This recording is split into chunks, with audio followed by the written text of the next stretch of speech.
one of the things that I am curious about, what is your perspective on American culture, Western civilization, and the grand picture of spiritual warfare right now? I mean, it appears obviously there's political aspects to it, um, cultural aspects, abortion in America. But how are you seeing? Because I know that your church is exploding as well. All the young men coming. It seems like the hot topic right now is sort of spiritual warfare and demons and possession.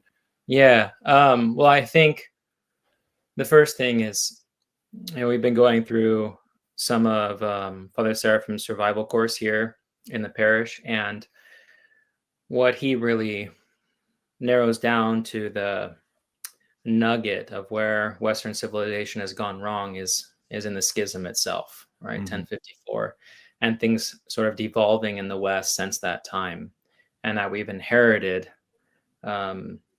these various movements trying to build a new man or a new age, and we've to usher in this or that or whatever it may be. And so we've departed from orthodoxy in the West, and that is the root of our problem, right? So it's a change from purification and illumination and deification and receiving revelation through an ascetic way of life to this sort of unbalanced intellectual man, and this gives into what you were talking about how we have so much information in this age, and it's just warping our perception of time, reality, everything, right? And so that life of asceticism is really key in order for us to understand the world that we live in now. Liturgy is very key in understanding what is going on right now and being familiar with the hymns of the church and the lives of the saints. And it's so important to be initiated into the church calendar. Right. So the church calendar rules our life, it guides our life. It gives us a focal point and a way to interpret what is going on around us. We have to be aware of those kinds of things. And, we saw it in 2020, for instance, with various things that happened around COVID and the supposed coincidences that happened between church calendar and also public life. There were just inversions of what was going on. For instance, we had during the George Floyd stuff that was, kind of characterized by bowing the knee. We had Pentecost that same week, which was the kneeling prayers and these kinds of things. Right? Like, how do we interpret what is going on around us if we don't have the church to guide us, and kind of have this broader perspective of what is going on spiritually? Because while the world might have been ignorant of Pentecost and the kneeling prayers, the demons are definitely not ignorant. And so it's very, very important for us to be in liturgy, to be practicing liturgy in our daily lives. That is taking what we have in the church and working at home, in our own homes and in our own personal lives and in our workplaces and all those kinds of things, in order for us to stay on a royal and straight path. Right. What's your perspective on what it seems to be a ramp up on anti-Christian sentiments, not just Western civilization, but specifically in America? And in the context of Western civilization, America has always been casted as, oh, those are the people that still hold on to their Bible and guns and, their country, right? You talk to a European, you're like, we're kind of done with that stuff. You guys are, you're about a century late, but that's kind of the American identity. But now it feels like that there's kind of a shift in American culture where the anti-Christian sentiments are more vocal. And we saw, unfortunately, a young Orthodox girl who's attending the Annunciation Catholic Church in Minnesota that got shot up by a trans shooter, which appeared, if you saw some of the writings on the gun, somebody's very schizophrenic. Somebody who supposedly didn't know Russian, but was drawing cartoons in Russian language of themselves being a demon. of them talking about a sort of demonic possession, it appeared. Mhm. What are your thoughts on the sort of contemporary landscape in American culture and what appears to be a shift in sentiments regarding Christianity, or even this being a Protestant, maybe Nation. Masonic, but Protestant nation in origin? Yeah. Well, you know, I would just say that the American Christian experiment has failed, Right. you know, and I think we're witnessing the fallout of that. You know, I grew up during, you know, the late 80s, 90s, and early 2000s. And I guess the early 2000s, late 90s would kind of be like the crash of Christian moralism in America, you know. Father, you hear me? There you go. I think you're It's back. this fallout that we're experiencing. Yeah, did I disappear Yeah, you did. a little bit? I think you're Okay, back now. sorry. No, you're Sorry. all right. Yeah. Like I said, I live in places like 5 years behind everything else, so my internet is like not the greatest, which is good in other Yeah, aspects, you know. that is good. As we just talked about, and as you're talking about right now. Yeah. Um, I don't know where I left off, but I think we are experiencing the fallout of a failed American experiment and a failed um, like trumping of Christian morality, you know, of just a Christian morale that really crashed in the late 90s, and so I think that's where we're at, really. You know, we have this left side that's anti-Christian and their voice is getting louder, etc. But on the other side of it, there's also a want to return to moralism and Christian identity and things like this that, on the other hand, can be just as dangerous, Right. right? You know, there's a lot of traditional Orthodox people who talk about ecumenism on the left. You know, the bishops and stuff kissing the Pope's ring and et cetera, et cetera. Right. But on the right hand, we also have this, you know, wanting to unite all Christians together to, you know, help revive sort of a moralistic type of society defined by Christian morals and things like that. And we have to be really careful about this kind of stuff too, because these moralistic plans that happened in the 80s, they flopped on their face, right? It's Right. orthodoxy. That's what we're missing is orthodoxy. We're missing authentic spiritual life.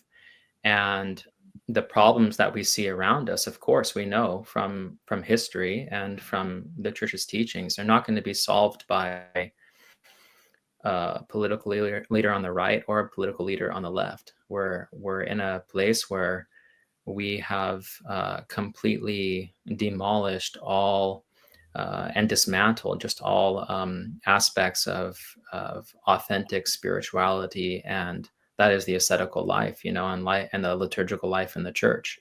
Mhm. So this is the only place that we're going to find answers, and the only place that we're going to be able to have any sort of revival in a spiritual sense, you know. And with that, in that environment, in our cultural context, it seems like, and maybe I'm wrong, but I believe that you were sort of in the punk scene in the 80s, you know, the whole satanic panic and things that went on during that period, where now and maybe I'm wrong, but with the gender ideology, with things going on in culture, and also with Zionism, it feels like spiritual possession is ramping up. And I've talked about it. I don't know if you ever saw the movie Nefarious. Have you ever seen that movie? No. So I do recommend. We watched it in our men's group at our parish. But it's done by these Protestants. It's actually Glenn Beck's like Angel Films. I think they did Sound of Freedom. But it's about a man on death row who is possessed by a demon, and the psychologist who's coming to interview him to declare that he's mentally fit to be executed is engaging this man, but he's talking to the demon, and the demon's trying to convince him of what the reality is. And he goes on this whole spiel about possession. And that was one of the things I've been trying to talk to young people about, or especially people entering the Orthodox Church, of how do we even understand what spiritual warfare is? and it not being, as you mentioned backstage, this sort of paranormal phenomenon. We don't look for things moving and poltergeist to identify that spiritual warfare is real or that you're being attacked. It begins with your passions. It begins with the mental images, the logismi that are that you then are triggering through your body, having a bodily physical response to these temptations, and then you consenting to it. And that process being a continuum that ultimately leads to full on demonic possession, where you almost have no human agency anymore, because through your agency, you've said yes too many times to the demons.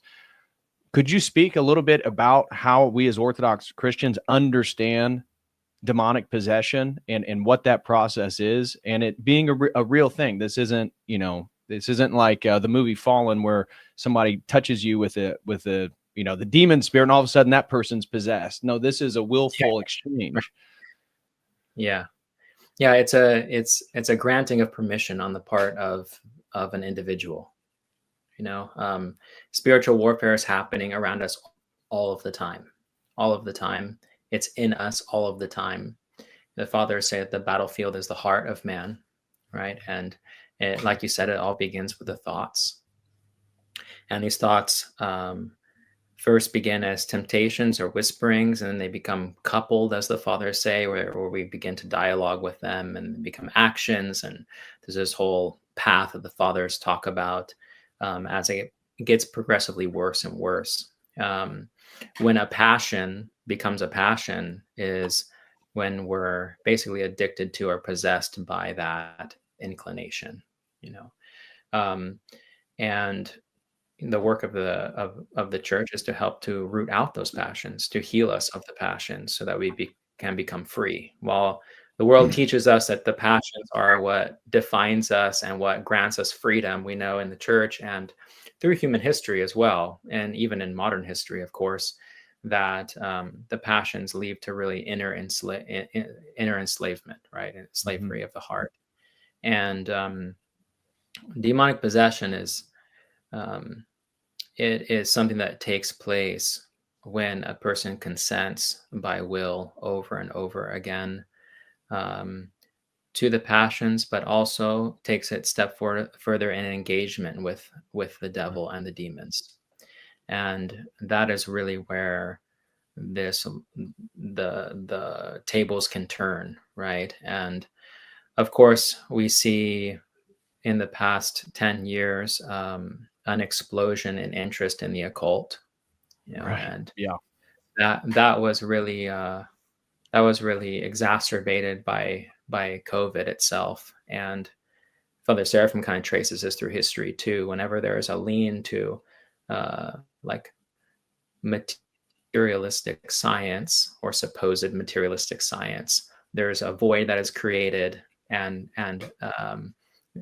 people go the other way into an interest into the occult and paranormal experience. And science even begins to lean towards that way and even give authority to paranormal experience. And we see with UFOs too, in the past 5 years or whatever, unleaking of documents and paranormal activity, and now science is exploring these things, et cetera, et cetera. The spiritualization of quantum mechanics as a way to, there's no bad beings, but quantum physics now says that we can contact non-local intelligence. Right. Yeah. Or just the interdimensional theory, that these beings can move through time and space different than we can, and but they're always around us. They're basically using the terminology that the fathers use for the demons, but in kind of a materialistic science type of a way, without admitting to God, without admitting to spiritual warfare and the existence of demons and these kinds of things. And but anyways, this opening of the occult, it grants permission to the devil. It grants permission to the devil. And we saw it even with this Charlie Kirk thing, that story that came out on Jezebel about a writer hiring witches to cast curses on Charlie Kirk and these kinds of things just days before his assassination, and those sorts of things, and people talking about it now online. And I mean, of course, what we have to remember too is that God is more powerful than these things, and Right. and the movement towards repentance is more powerful. And Saint Paisios even says, that the devil is like a rabid dog with no teeth. So um, how we combat these kinds of things in our life is to be prayerful people, to be living the liturgy, to be immersed in the Holy Scriptures, and to be vigilant. Living a life of repentance. It's there's a story from the life of Saint Porphyrios, where he's in his hospital room talking to a man or disciple about the Antichrist and 666 and things like that. And Saint Paisios asks him to come sit on his hospital bed with him, and the bed has no room, and so the guy says, "I can't sit down, with you, elder." And he says, "If I get up and move away, will you be able to sit down?" And he says, "Well, of course I would be able to sit down." And he says, Saint Porphyrios says, it's the same thing with the Antichrist. If we have Christ enthroned on the heart, the Antichrist can't sit down. Mm. And so this is the work of the people of the last times and in these ages, is to have Christ always enthroned in the heart, so that there isn't room for the devil to sit down. There isn't room for the Antichrist to sit down.